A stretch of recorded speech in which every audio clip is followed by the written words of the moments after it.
esta Ahora columna... yo tengo que mirar a esa cámara. Vos tenés que mirar a esa cámara, yo tengo que mirar a esa cámara y vos tenés que mirar esta pantalla. Ramos generales.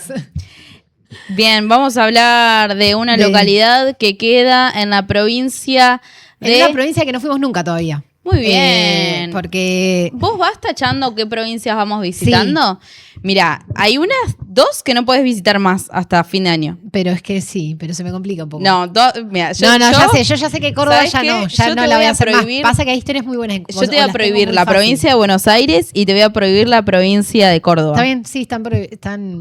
Por eso me fui a otro lugar ahora. Muy bien, ahora vamos a visitar ¿qué cosa? Vamos a visitar la provincia del norte, Catamarca. ¿El NOA? ¿Pertenece al NOA? Pertenece al NOA, claro, abajo de Salta. Y sí, dice Juan. Y sí. Jujuy, Salta, Catamarca, La Rioja. Pero vos sabés que yo pensé, bueno, está bien. O sea, yo pensé que pertenecía a otro sector. Porque queda bien al norte. De hecho, tan al norte queda que fue una de las pocas provincias que tuvo presencia inca en Argentina. El imperio incaico viene bajando desde el norte, ¿no? Uh-huh. Perú, Ecuador, Bolivia. Los dije en desorden, no importa. Y Jujuy, Salta, Catamarca. En Tucumán también. Catamarca tiene la particularidad de que conserva uno de los tesoros más importantes de la arqueología de nuestro país. Muy guardado, porque se lo conoce poco. Estoy hablando de las ruinas del Xincal de Quimivil. Yo diría que es nuestro Machu Picchu, si queremos presumir un poco más. Bien. Porque es una ciudad. Como fue Cusco una ciudad muy importante y Machu Picchu como ese fragmento de más ceremonial de la ciudad de Cusco, que se desprendía de Cusco. Lo mismo pasó acá con el Xincal en Catamarca. Fue la ciudad inca más sureña, más al sur. Claro. El punto más lejos al que llegaron. La conocemos poco. La conocemos muy poco. O sea, creo que debe ser la primera vez que la escucho. Sí, bueno, yo me enteré muy de sorpresa cuando un viaje que hice al norte, a Humahuaca, Jujuy, uh-huh. Purmamarca y esa parte que es más conocida. Y de paso fue como, bueno, Catamarca, no sé qué hay para hacer acá. Y bueno, y de pronto había un tremendo lugar. No es tan grande como Machu Picchu. De hecho, no tiene ni ahí el laburo inca y el laburo después de reconstrucción, como ha tenido Machu Picchu, por eso la comparación que hago es un poco chistosa nomás. Pero bueno, después del Día de la Diversidad Cultural, que hoy estuvimos hablando un poco, también me parecía necesario como traer estos lugares que han marcado una historia previa que fue la historia nuestra antes de la colonización, ¿no? Que el discurso un poco de la Casa Rosada y de los que conocemos de pro civilización ha querido borrar. Y que ha sido lugar no solo de los pueblos, sino que después continuaron esos espacios, esas ruinas, contando historias. Este lugar está muy cerca de una localidad que tiene nombre inglés, se llama Londres. Hay una ciudad en Catamarca que se llama Londres. Es la segunda ciudad fundada por los españoles en territorio argentino. La primera que fundaron fue Santiago del Estero. Londres puede ser la tercera si se tiene en cuenta la fundación primera de Buenos Aires de Pedro de Mendoza, que duró muy poco, así que no la voy a contar. Londres fue la segunda en territorio argentino fundada por los españoles. Terrible. En 1558. El primer nombre fue Londres de la Nueva Inglaterra. ¡No! Y fue un guiño, en realidad, de la corona española a la corona inglesa, porque se había casado en ese momento María Tudor, una princesa en ese momento, inglesa, de una dinastía muy, muy importante de Inglaterra, con el rey Felipe II de España. Ahí se unían esas dos coronas y ese nombre es el que se le pone a esta segunda ciudad en el Virreinato del Río de la Plata, se llama Londres, como un guiño de la corona española a la inglesa, un poco para mostrar esas uniones y esas alianzas. Che, ¿y mantiene ese nombre? Mantiene ese nombre, se sigue llamando Londres. Hay Sí, un sí. par de... Yo no sabía que teníamos esos nombres. Creo que hay una ciudad en Uruguay también que se llama Washington. Mira. Y bueno, puede ser. Bueno, son nombres que van quedando. De hecho, después Londres tuvo como 5 fundaciones, si no me equivoco, en las que se le fue renombrando.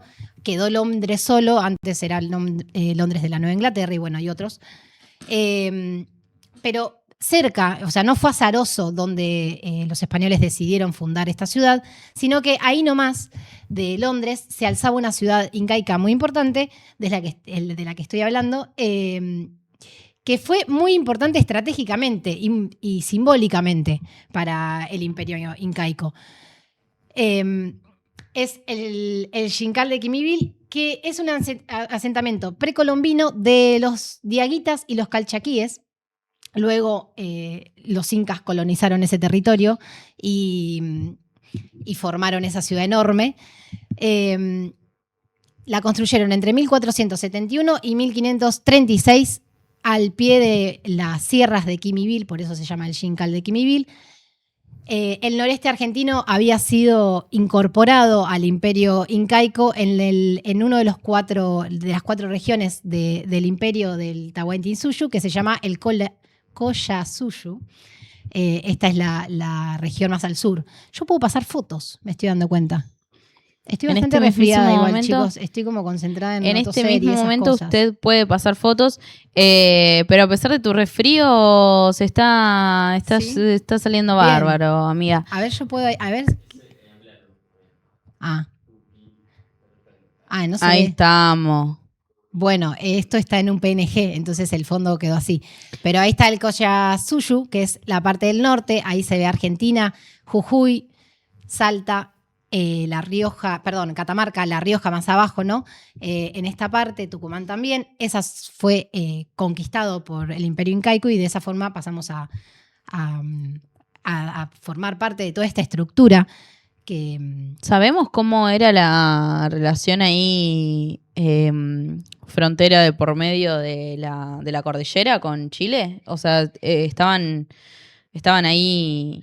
No, es todo el mismo... O sea, los incas igual que... No tengo en claro...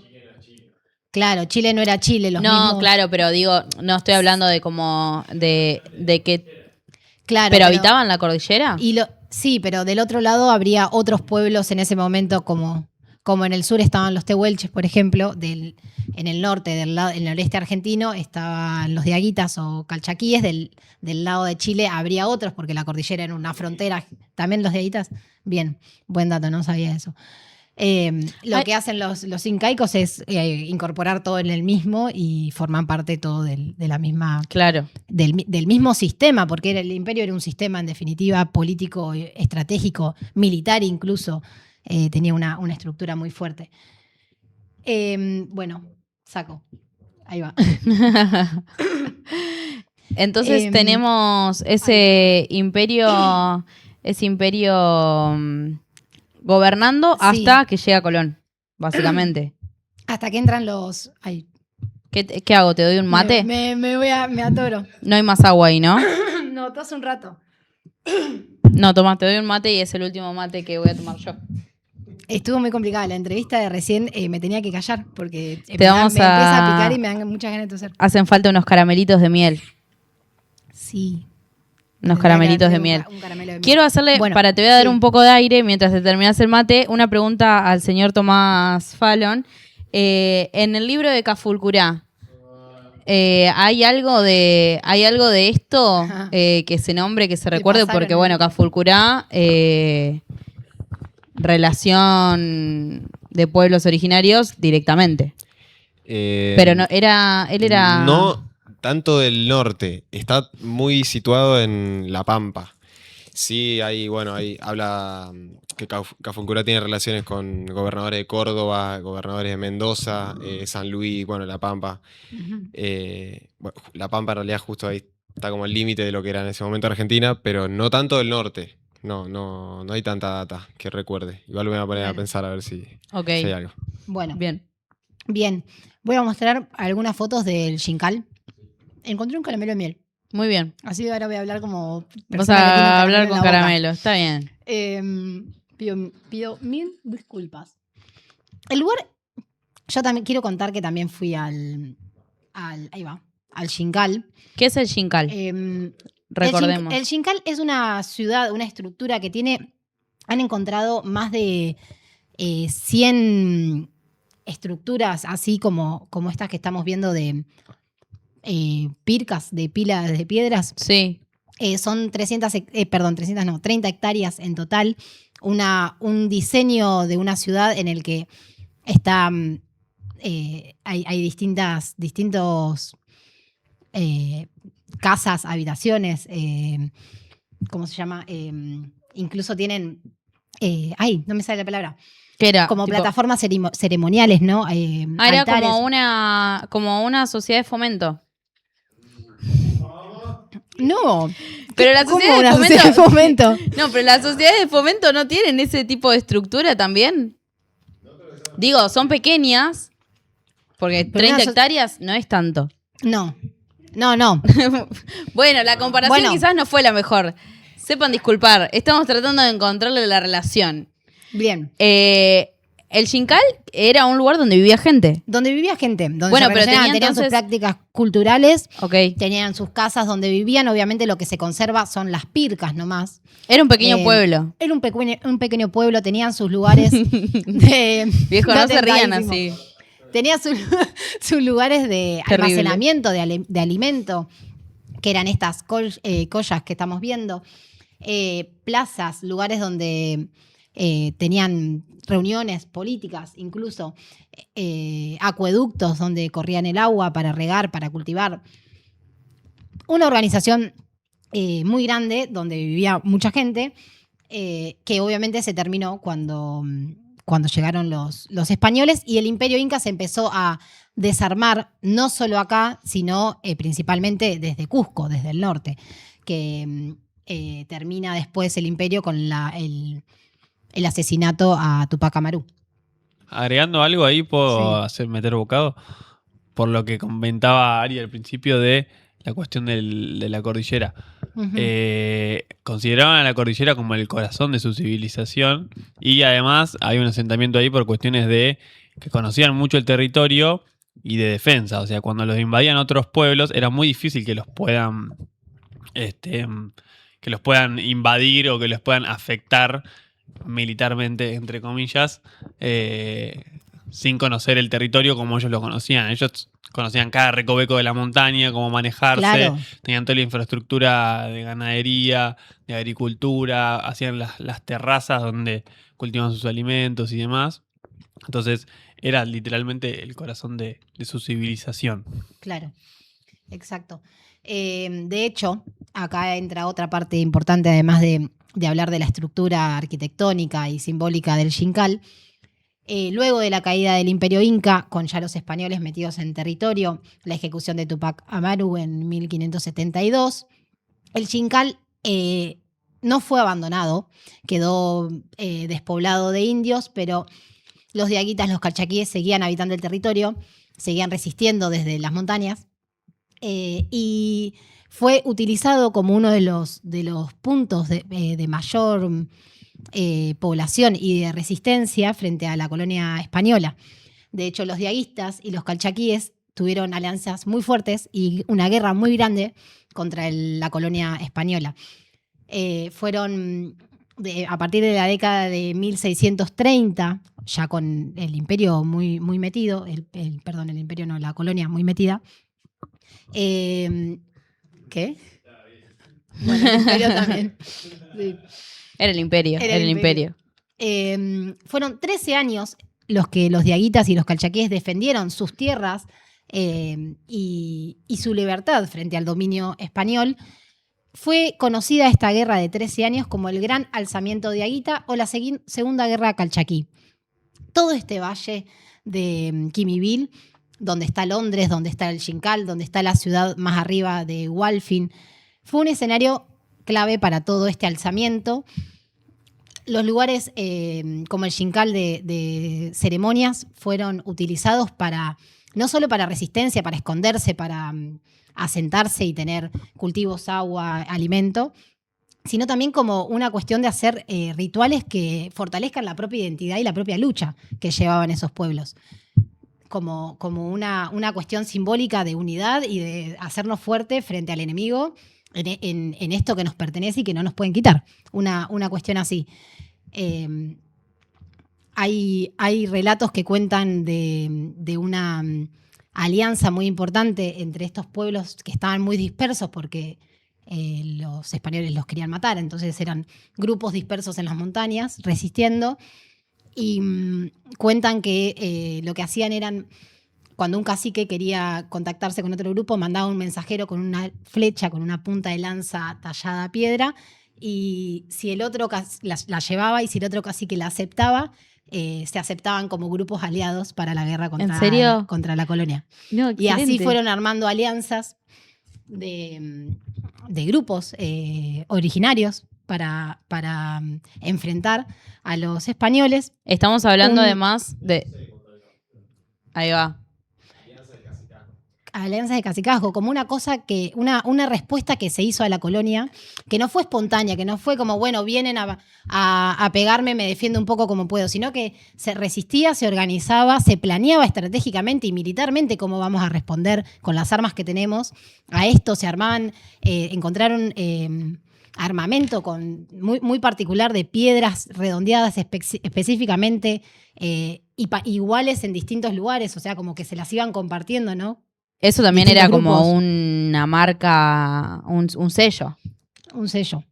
Estamos hablando de un pueblo inca que, si bien era que tenía entonces sus diferencias y había forma de unirse o cosas que los separaban. Claro. Un pueblo inca que era inca porque los incas llegaron acá, pero no duró mucho tiempo el imperio inca. Los mismos, el imperio cayó en Perú y cayó igual acá, entonces el pueblo que estaba acá en realidad era el diaguita calchaquí, que tenía sus propias prácticas más allá de las incaicas. Entonces, bueno, era una lógica distinta de los pueblos que resistían en Perú. Claro, lo que queda es la influencia, de alguna manera. Claro. Y aprovecho a comentar que queda pendiente para el próximo Recorriendo la Patria, que se lo encargamos a Delphi, Sí. sobre el Valle Calchaquí, donde estuvieron los indios Quilmes, que fue el último en caer, porque estaban reamotinados los tipos. Tremendo. Tenían dominio total, tenían miradores, que el otro día estuve viendo un video y me quedé asombrado de los miradores.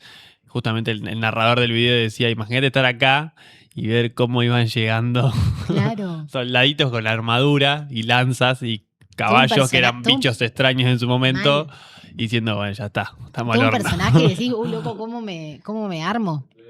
Qué loco porque además los Quilmes no estuvieron también en la ciudad de La Plata, ¿no? Además, bueno, Quilmes es... Los indios, claro, después van a Quilmes. lo ampliaremos, pero los traen caminando desde Tucumán acá a modo de castigo. Claro. Creo que se reduce hasta un 50% de la población, Claro, se llegan muere la pocos. mitad. Pero Tremendo eso. lo ampliaremos después Es y muy tenemos buena que ir para cerrando porque ya es tarde. Sí, lo Mirá último cómo agrega ahí para cerrar. ¿Viste? Opera públicamente. Terrible. Lo último que digo es que, bueno, pese a que tenían armas, pese a que estaban organizados y que conocían el territorio montañoso como ningún otro español o invasor, la falta de recursos y las bajas que fueron teniendo los fueron debilitando y finalmente fueron derrotados por las tropas españolas a mediados de 1640. Así fue que el pueblo diaguita, después de 13 años de dar pelea, dijo, bueno, hasta acá llegué, muchachos. Hasta acá llegué, muchachos. No Además, puedo con estos monstruos. Además, estamos hablando de un imperio que venía con armamento moderno. Claro. Y los incas tenían lo que podían construir Claro. con sus propias manos. Y que nada más. eran un par de grupos aislados y debilitados frente a los españoles que ya estaban conformando ciudades y se estaban organizando en un ejército. Sí. Solita está educando, nos está educando Cholita Ahí en el retando chat dice... ¿Qué dice? por el chat. ¿Qué Cholita dice, no había Educame, fronteras, Cholita. Ariadna, dale. Yo no estoy diciendo que había fronteras, yo lo que me estoy preguntando es, dada la situación de un cacho de montaña que separaba la llanura, o la poca llanura que podía existir, pero la Sí. llanura entre lo que hoy es Chile y Argentina, ¿cómo era la comunicación De de un lado y ese del pueblo otro. inca de un lado y del otro? Bueno, los incas igual, o sea, seguro pasaban trotando en 5 días. O sea, con esa Claro. capacidad de... Por algo San Martín les pregunta por dónde pasar para hacer el cruce de los Andes. Claro, viejo. Agrega Cholita que los mapuches no formaban parte, pues, la distinta. Yo quiero invitar a que vayan a seguir a el coso. Aye en Cholita.urbana porque suele hacer estos contenidos y ahora anduvo por Venezuela, así que se vino re picante contando cómo anda el pueblo bolivariano, pero agrega que era un centro político y administrativo, Sí, el Xincal. el Xincal. Sí. Bueno, Claro. discúlpenme por decirle Lo que sociedad ahora de se entiende. fomento. Claro, era Y muy vivía administrativo. gente, eran mitimaes. Mitimaes. Ay, no escuché eso. Bueno, que ¿Dicen? desarrolle Cholita en el Miti chat. Maes, ¿qué es Cholita eso? Y Contalo. agrega que existían chasquis que eran Ujú. como mensajeros o periodistas. Claro, los que O tipo corrían. periodistas. Los que corrían con la data. Claro.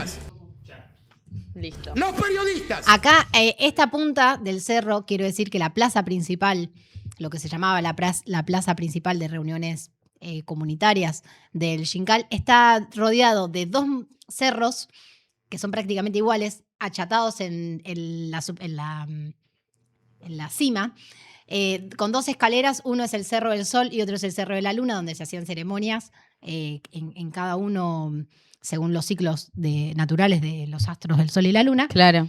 Es hermoso subir esa escalera. Yo me subí ahí, me paré ahí, vi todo el valle y me sentí sumamente empoderada por nuestras raíces. Agrega que los mitimaes son como pobladores traídos de otros lados. Pero Claro. eran incas también. Y bueno, es que claro, el imperio debe haber, o sea, movió su propia gente. Claro, Es una era expansión. inmigración interna. Claro. Inmigración Es- interna es- del imperio. Claro. Dice Tomás Y es que no. también es difícil definir qué es un inca, porque el inca fue Claro. chupando gente. Bueno, chupando es una palabra horrible. Perdón. No, digo, No. Vamos a tener que cerrar. Sí. Vamos a tener que cerrar. Pero ¿querés darle un cierre a esta columna tan hablada? No, ¿qué voy a decir? Que viva la patria, que vivan nuestros pueblos, que resistieron, las boleadoras. Excelente. Corta. Corta, loco. Cholita Y que dice la venga Plaza Cholita de la otro día. Birrita. La tenemos que invitar a Cholita a hacer un recorriendo la patria conjunto. Sí, por favor, me encantaría. Por favor. Bueno, Mucha vamos a data, cerrar Cholita. este programa que ha sido un gran programa. Les agradecemos por haber estado ahí del otro lado.